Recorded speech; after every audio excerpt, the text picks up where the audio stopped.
आज भी एक विशेष चर्चा के साथ नमन करना चाहेंगे श्री श्री 1008 महामंडलेश्वर परमहंस दाती जी महाराज का जुड़े हुए हैं सिद्धपीठ शनिधाम से।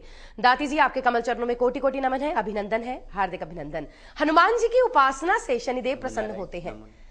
बिल्कुल ये जानना चाहेंगे किस तरह से हम शनिदेव को, अक्सर हम तुच्छ प्राणी जो हैं भगवान शनिदेव को प्रसन्न करने का कुछ ना कुछ मार्ग जरूर जानना चाहते हैं, तो आपने बहुत सुंदर मार्ग दिखाया है, पर यह जरूर जानना चाहेंगे कैसे प्रसन्न होंगे हनुमान जी की आराधना से शनिदेव। संपूर्ण राष्ट्र को पुनः मेरी ओर से नमो नारायण। और एक सुंदर विषय को लेकर मैं आपके सामने, हनुमान जी और शनि। शनि सेवा का प्रतीक है और हनुमान जिसने अपना अहंकार का हनन कर दिया, जिनका अहंकार नहीं वो हनुमान। जो व्यक्ति अपने संपूर्ण अहंकार को छोड़कर लोगों की सेवा में लग जाए वो हनुमान। और हनुमान जी हमारे पुराणों और शास्त्रों के 11वें रुद्र है और शिव भगवान के गुरु भी है। तो हनुमान जी की यदि हम आराधना कर दें तो शिष्य स्वतः ही प्रसन्न हो जाता है। जो अपने किसी के इष्ट की हम पूजा करें तो व्यक्ति स्वयं खुश हो जाएगा। हनुमान जी रुद्रावतार है, 11वें रुद्र है और शनिदेव के गुरु भी हैं। तो हनुमान जी की आराधना करने से देवादिदेव शनिदेव बहुत प्रसन्न होते हैं और आपकी जीवन की संपूर्ण मनोकामनाओं का पूर्ण कर देते हैं। मैं लेकिन फिर बता रहा हूं, हनुमान किसे कहा गया? जिन्होंने अपने अहंकार को छोड़ दिया। और शनि वो जो सेवा करता है, शनि सेवक है, वो समाज की सेवा में लगा रहता है। जो मनुष्य अपने अहंकार को छोड़कर लोगों की सेवा में जुड़ जाए उसे कभी परेशानी नहीं आती है। और शास्त्रों की बात करें तो फिर मैं याद दिला कि 11वें रुद्र हैं हनुमान जी और शिव के अवतार है और शिव भगवान शनिदेव के गुरु हैं। तो गुरु की पूजा करने से शिष्य स्वतः ही प्रसन्न हो जाता है। इसलिए मैं आज कहना चाहता हूं कि शनिवार के दिन यदि हनुमान जी की आराधना की जाए तो आपका जीवन खुशियों से भर जाएगा। आपकी संपूर्ण समस्याओं का निवारण, चाहे मान सम्मान की हो, चाहे चल संपत्ति हो, चाहे परिवार की हो, चाहे व्यापार की हो, चाहे कैरियर की हो, चाहे वैवाहिक जीवन की हो, चाहे दुर्घटनाओं की हो, चाहे कारोबार में लाभ नहीं, कोई भी समस्या हो, देवादिदेव हनुमान जी की आराधना करने से आपके कष्ट मिटेंगे। लेकिन फिर ध्यान रखना, अहंकार रखा तो हनुमान जी प्रसन्न नहीं होंगे और सेवा की भावना नहीं रखी तब भी इस पूजा में आपको लाभ नहीं मिलेगा। नमो नारायण। तो चलिए, बहुत बहुत शुक्रिया दाती जी महाराज, बेहतरीन हमेशा की तरह जानकारी देने के लिए। दर्शकों, बहुत सारी ऐसी समस्याएं जो हमारी जिंदगी से जुड़ी हैं, उनके उपाय तो जानेंगे ही कि आज के दिन क्या कर सकते हैं खास, क्योंकि सभी को मालूम है अधिक मास है, मल मास है, पुरुषोत्तम मास, और उसमें किया गया प्रत्येक आपका धार्मिक पुण्य आपको सहस्त्र गुना अधिक लाभ देता है। तो यही एक कोशिश दाती जी महाराज की कि आपसे ज्यादा आपको पुण्य के भागीदार बनाया जा सके, आपके दुख कम किए जा सके। चर्चा बहुत सारी, लेकिन उससे पहले लाइव फोन इन कार्यक्रम है। फोन लेना चाहेंगे हिसार से मंजू जी की। मंजू जी नमस्कार। हेलो, नमस्कार जी। मंजू जी, किनके बारे में पूछना चाह रही हैं आप? मेरे 2 सवाल है जी। एक तो मेरे को पैतृक संपत्ति में मिल रहा मेरे पति की। अच्छा, दूसरा मेरे को अपने बेटे के बारे में पूछना है। डिटेल्स आप किनकी दे रही हैं हमें? मैं जी अपने बेटे की डिटेल्स दे रही हूँ। बोलिए। 1 जून जी 1981। 81 समय स्थान बोल दें बच्चे के जन्म का। समय है जी 12:45 दोपहर का। कहाँ हुआ है बेटे का जन्म? हिसार जी। बेटे के लिए क्या प्रश्न पूछा था आपने? बेटे के लिए तो इसको शादी नहीं हो रही है, इसका काम नहीं सेट हो रहा। काम क्या करवाया है आपने? काम तो सिर्फ प्रॉपर्टी का कर रहा है ये। अच्छा, आज पापा के साथ बैठता है। एक मुझे पैतृक संपत्ति में हिस्सा नहीं मिल रहा जी। ठीक है, दाती जी महाराज, इनके 2 प्रश्न। बेटे की कुंडली के माध्यम से पति के बारे में भी जानना चाहती हैं, उन्हें पैतृक संपत्ति में हिस्सा नहीं मिल पा रहा। दूसरा प्रश्न बच्चे के लिए है, बेटे का, इनका विवाह के योग कब तक बन रहे हैं और जो ये प्रॉपर्टी का काम करते हैं उनमें इन्हें सफलता कब तक मिलेगी? सिंह लगन है और वृषभ राशि है। चंद्रमंगल सूर्य 10वें स्थान में, लग्न सूर्य मंगल के साथ 10वें स्थान पे और बृहस्पति और शनि दूसरे घर में कन्या राशि में है। शुक्र और बुध मिथुन राशि के लाभ घर में और राहु इनका कर्क राशि में गोचर कर रहा है 12वें भाव में और राहु की दशा है और 2020 तक है। जहां तक शादी की बात है, सिंह लगन हो और 7वें भाव का शनि हो, विलंब जरूर है लेकिन शादी अच्छी होगी। सुंदर समय शुरू हो रहा है 2014 जनवरी 24 के आसपास से। ये समय इनके लिए बहुत अच्छा है। तब भी दशाओं में एक फर्क और आएगा, दशाओं का लाभ और मिलेगा। 14 सितंबर के आसपास भी एक योग नजर आ रहा है, लेकिन सुंदर समय शादी का 2014 जनवरी के आसपास। जहां तक पैतृक संपत्ति का मामला है, इसमें बहुत अड़चन है। कानूनी सहारा लेना पड़ेगा और कानूनी सहारों से ही लाभ मिल सकता है। और पैतृक संपत्ति में इन्हें उठापटक का बहुत सामना करना पड़ेगा, इस बात का ध्यान रखें। पैतृक संपत्ति की प्राप्ति और संतान की सफलता के लिए यदि माता हर रोज घर में घी का दीपक जलाकर संकट मोचन हनुमान अष्टक के 11 पाठ सुबह और शाम करें और लगातार 1 वर्ष तक करें तो समस्याओं का निवारण होगा। एक छोटा सा उपाय और बहुत सुंदर है उपाय, पीली वस्तुओं का दान स्वागन स्त्री को अपने बेटे के हाथ से गुरुवार के दिन दिलाएगा, कष्ट मिट जाएंगे। नमो नारायण जी। और अपने दर्शकों को बता दें कि समस्या बहुत सारी, उनके समाधान है दाती जी महाराज के साथ। दाती जी महाराज, पहली समस्या, कहते हैं लोग कि मान सम्मान बहुत चाहती है कई बार, लेकिन लोगों की कई बार बात ही नहीं सुनी जाती। कुछ लोगों के कर्म ऐसे होते हैं, कुछ लोगों के ग्रह ऐसे होते हैं। क्या इन कर्मों को बदला जा सकता है? जो लोग जिन्हें कहीं रिकॉग्निशन नहीं मिल पाती समाज में, वो कहीं जाते हैं, उनकी बात नहीं सुनी जाती। उन्हें सोसाइटी की बात करें, कहीं हम छोटे से समुदाय की बात करें, कॉलोनी की ही बात करें, कई कुछ व्यक्ति ऐसे होते हैं जहां पर उनसे पूछा तक नहीं जाता और डिसीजन ले लिए जाते हैं। जो ऐसे लोग हैं, जो पीड़ित हैं, वो क्या कर सकते हैं खास?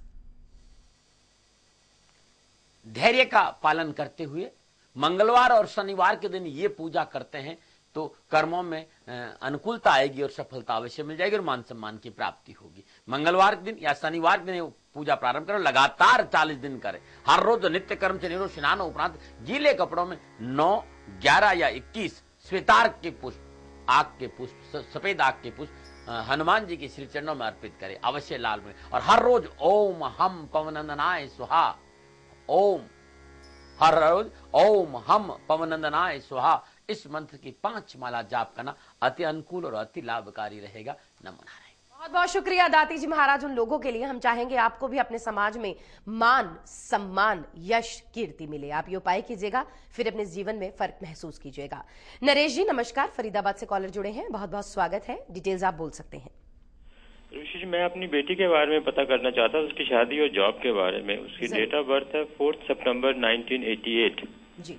टाइम ऑफ बर्थ है 9:45 इन द मॉर्निंग और प्लेस ऑफ बर्थ है फरीदाबाद। बहुत नाइस, वेरी नाइस। नरेश जी, आप कौन सी पोस्ट पर हैं? मैं जी रिटायर्ड हूँ। ऑलराइट, बहुत इंटेलेक्चुअल, बहुत तेजी से दाती जी इन्होंने सब कुछ पूछा। अपनी बेटी की जो है शादी के बारे में, करियर के बारे में जानना चाहते हैं। डिटेल्स हैं 4 सितंबर 1988, 9:45 सुबह का, फरीदाबाद का जन्म है बिटिया का। तुला लगन है और तुला लगन के साथ जो राशि है वो मिथुन राशि और इसमें बृहस्पति की दशा है। तुला लगन में सप्तम भाव का स्वामी मंगल बनता है, वो इस समय 6ठे घर में है और मंगल का राहु से द्विद्वादश संबंध है, दोबारा का संबंध है। बृहस्पति राशि अधिपति, बुध राशि अधिपति और बृहस्पति की दशा, और बृहस्पति इस समय राहु से समसप्तक योग बना रहा है। तो जब तक बृहस्पति वृषभ राशि में रहेगा थोड़ी सी तकलीफ, और ये निकल जाएगा जून 2012। तो निजगत कर्मों की वजह से जो गणनाएं वो ये कह रही कि जून 2013 के बाद अनुकूल समय नजर आ रहा है। जून 2013 के बाद यदि प्रयास करेंगे तो बहुत अच्छा रहेगा, उसके बाद ही कैरियर भी अनुकूल है। लेकिन जन्म कुंडली बहुत सुंदर है, तुला लग्न है, थोड़ा सा इस समय अनुकूल नहीं, लेकिन भविष्य इनका बहुत अच्छा है। छोटा सा उपाय बहुत सुंदर रहेगा, बिटिया से कहेंगे घर में तुलसी का पौधा लगा दे, जमीन से 2.5 फीट ऊपर है तो अच्छा रहेगा। हर रोज जल चढ़ाने के बाद ओम नमो भगवती वासुदेवाय नमः इस मंत्र का जाप करें। बिटिया से एक बात और कह दी, यदि पॉसिबल हो तो गले में 14 मुखी रुद्राक्ष 1 दाना धारण करना अति अनुकूल कैरियर और शादी के दृष्टिकोण से रहेगा। नमो नारायण। आप चिंतित ना हो, आपका कहीं कोई प्रश्न क्वेरी रह जाती है, उसके आंसर्स आप देख सकते हैं। आप www.dati.com पर लॉगिन करें, आप www.shanidham.in पर लॉगिन करें। बहुत सारी आपको जो है वहां पर इन वेबसाइट्स पर जानकारियां मिल जाएंगी, और साथ ही साथ आप यूट्यूब पर जा सकते हैं, फेसबुक पे क्लिक कर सकते हैं। शनि शत्रु नहीं मित्र है। आप अपने जहां पर भी आपका कॉल पैच हुआ है, आप उपाय नहीं लिख पाए हैं, दाती जी महाराज ने आपको बताया है, आप इन तमाम जगहों पर कंप्यूटर के माध्यम से देख सकते हैं, जान सकते हैं आपके लिए क्या उपयुक्त है। दादी जी महाराज, ऐसा बहुत समय से देखा जा रहा है, कुछ लोगों की अक्सर बात भी होती है हमारे साथ लाइव कार्यक्रमों के माध्यम से। कई लोग ऐसे हैं जिनके पास धन है लेकिन वो भूमि नहीं खरीद पाते। बहुत देर से मन में इच्छा है कि गाड़ी बदलनी है या गाड़ी लेनी है, लेकिन वो वाहन नहीं खरीद पाते। जिन लोगों के साथ ये समस्या आ रही है कि भूमि, भवन या वाहन की प्राप्ति नहीं हो पा रही, बावजूद इसके धन है, वो लोग क्या करें? माते ये बहुत अच्छी बात है कि चल अचल संपत्ति नहीं मिल रही है तो क्या कर, लेकिन लोग एक पल में कह देते हैं कि आपको चल और अचल संपत्ति नहीं मिल रही, इसके पीछे देवादिदेव शनिदेव कारण है। ये एक बड़ा विडंबना है, इससे वंचित रहना चाहिए, इससे बचना चाहिए। यदि जन्म कुंडली में कहीं भी आपको चल और अचल संपत्ति की प्राप्ति नहीं हो रही तो अद्भुत है मंगलवार और शनिवार, और मंगलवार और शनिवार ये पूजा प्रारंभ करें और लगातार 21 दिन तक करें। हर रोज नित्य कर्म से निवृत्त स्नान उपरांत भगवान सूर्य को जल देने के बाद ओम गृणी सूर्याय आदित्याय नमः, भगवान सूर्य के मंत्र का जाप श्रद्धा भाव से भगवान सूर्य को जल दे। लाल कपड़े में श्रद्धानुसार मसूर की दाल बांधकर सुहागन कर्मचारी, जो सफाई कर्मचारी, सुहागन सफाई कर्मचारी को दान में दे दे। और हर रोज श्रद्धानुसार, चाहे वो 1 माला, 9 माला, 7 माला, ओम राम भक्ताय नमः, ओम राम भक्ताय नमः, इस मंत्र की सुबह शाम माला का जाप करें। आपके कष्ट मिटेंगे और आपकी परेशानी का ध्यान रखिएगा। श्रद्धानुसार मसूर की दाल स्वागन सफाई कर्मचारी महिला को दान में देना है, तब आपको अनुकूल फल मिलेंगे। नमो नारायण। बहुत बहुत शुक्रिया दाती जी महाराज, आपने एक जो धारणा फैली हुई है समाज में उसको बहुत दूर किया है। और एक प्रश्न यहाँ पर जरूर आपसे पूछना चाहूंगी, लोग जब नया वाहन खरीदने जाते हैं, क्योंकि लोहे से संबंधित शनिदेव को माना जाता है, कुछ लोग कहते हैं शनिवार को खरीदें आप जो अपना वाहन खरीदें या लोहे से जुड़ी जो भी वस्तु खरीदें। कुछ लोग कहते हैं कि शनि भारी होता है, जैसे कि आपने अभी कहा कि उस दिन ना खरीदें। अब आप बताएं कि सही दिन कौन सा है जब वाहन खरीदने जाए, या इसका जो मुहूर्त निकलता है वाहन खरीदने का उस दिन खरीदा जाए। माते अपन सिद्धांतों को मानते हैं और संपूर्ण पुराण और उपनिषदों की धराधाम पर हमारा ये शास्त्र टिका हुआ है, संसार टिका हुआ है, और हम राष्ट्र के लोग हम शास्त्रों को बहुत मानते हैं। हमारे 18 उपनिषद है, 18 पुराण है। हमारे जो शास्त्र है वो एक बात बहुत गई कि थावर कीजिए थापना और बुद्ध कीजिए व्यापार। थावर का मतलब शनिवार होता है। ये आज नहीं, सदियों से एक कहावत चली आ रही कि थावर कीजिए थापना और बुद्ध कीजिए व्यापार। स्थापित कोई भी, चाहे मकान का हो चाहे वाहन हो, ऐसी चीज जो जिन्हें आप स्थायी रूप से रखना चाहते हो, स्थापित करना, कुछ बनना चाहते हो या कुछ अपने लिए बनाना चाहते हो, थावर कीजिए थापना। बुधवार शनिवार के दिन ली गई वस्तु आपके लिए बहुत अनुकूल है, चाहे वो लोहे की हो, चाहे सोने की हो, चाहे चांदी की हो। तो गाड़ी लेना, भूमि खरीदना, वाहन खरीदना या कोई भी लोहे का सामान करना, शनिवार से अच्छा कोई दिन नहीं होता। शनिवार के दिन ये सामान जरूर खरीदना चाहिए। और एक आश्चर्य है, यदि हम अद्वैत की बात करें, सनातन संस्कृति की बात है, तो सारे दिन प्रभु के होते हैं भाई। ऐसा कैसे? इस विडंबना से बाहर आई, तथाकथित व्यापारबाजी से बाहर आई। ये चंद व्यापारियों की भाषा की इस दिन मत करिए कि उनके पास और तो सामान होता नहीं, कैसे भयभीत करे लोगों को। इन सारी चीजों से बाहर आइए। शनिवार के दिन मैं दाती महाराज आप लोगों का दास हूं, मैं कोई बहुत बड़ा वो नहीं, मैं दाती महाराज आप लोगों से एक प्रार्थना करना कि शनिवार के दिन आप अपनी बेटी की सगाई करके देखिए। शनिवार के दिन आप भूमि खरीद के देखिए। शनिवार दिन व्यापार करिए। शनिवार दिन व्यवसाय से वाहन खरीद लीजिए। आप कुछ भी अच्छा कार्य शनिवार के दिन करके देखिए, आपका जीवन खुशियों से भर जाएगा। ये अद्भुत है। बस एक बात ध्यान रखना, शनि सेवा का प्रतीक है। शनिदेव सेवा के प्रतीक, कर्म के देवता, धर्म के, सत्य, करुणा, प्रेम और एकदम अद्भुत देवता है। अपने माँ बाप की सेवा करते, धर्मानुकूल आचरण करते, राष्ट्र प्रेम करते, आप शनिवार दिन कोई भी कार्य शुरू कर देना, आपको तकलीफ नहीं आएगी। बस कर्म अच्छे होने चाहिए। नमो नारायण। बहुत बहुत शुक्रिया दाती जी महाराज। नरेश जी आपकी कॉल लेना चाहेंगे? माफ कीजिएगा, अमित जी बहादुरगढ़ से जुड़ चुके हैं। नमस्कार अमित जी, आप डिटेल्स हमें दे सकते हैं? मैम मैं अपनी फ्यूचर के बारे में पूछना चाहता हूँ। अच्छा जी, बोले। मैम उनकी जन्म डेट है 31 मार्च 1985। टाइम एंड प्लेस बोल दें। मैम टाइम 12:30 सुबह और जन्म प्लेस है बहादुरगढ़। क्या पूछना चाह रहे हैं आप अमित जी? मैम मैं अपनी फ्यूचर की मैरिज के बारे में पूछना चाहता हूँ, कब तक उनके योग बनते हैं? शादी के योग के बारे में जानना चाह रहे हैं? जी मैम। ठीक है जी। दाती जी महाराज, इनका भी प्रश्न यही है, बिटिया की शादी कब तक होगी? मिथुन लगन कर्क राशि और बुध की दशा। गणनाओं की बात करें तो पिछले 1.5 महीने से शादी का समय शुरू हो गया है।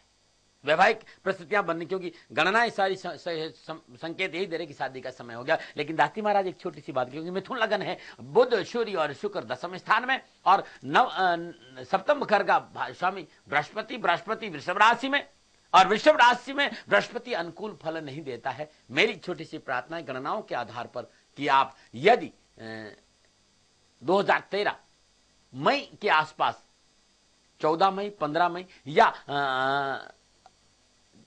जुलाई 17 के बाद यदि ये शादी करे तो बहुत अच्छा रहेगा। गणनाएं यही संकेत दे रही है। बिटिया को प्रॉब्लम नहीं है, छोटा सा उपाय बहुत अच्छा रहेगा। ओम ऐं ह्रीम क्लीम चामुंडाय विचे, ये दुर्गा नवरान मंत्र, हर रोज इस मंत्र की 3 माला सुबह और शाम करे, जीवन खुशियों से भरे। लेकिन 17 जुलाई 2013 बहुत शुभ समय है। नमो नारायण। लौटेंगे दाती जी महाराज के साथ फोन इन लाइव कार्यक्रम जय शनि महाराज में, लेकिन इस छोटे से ब्रेक के बाद।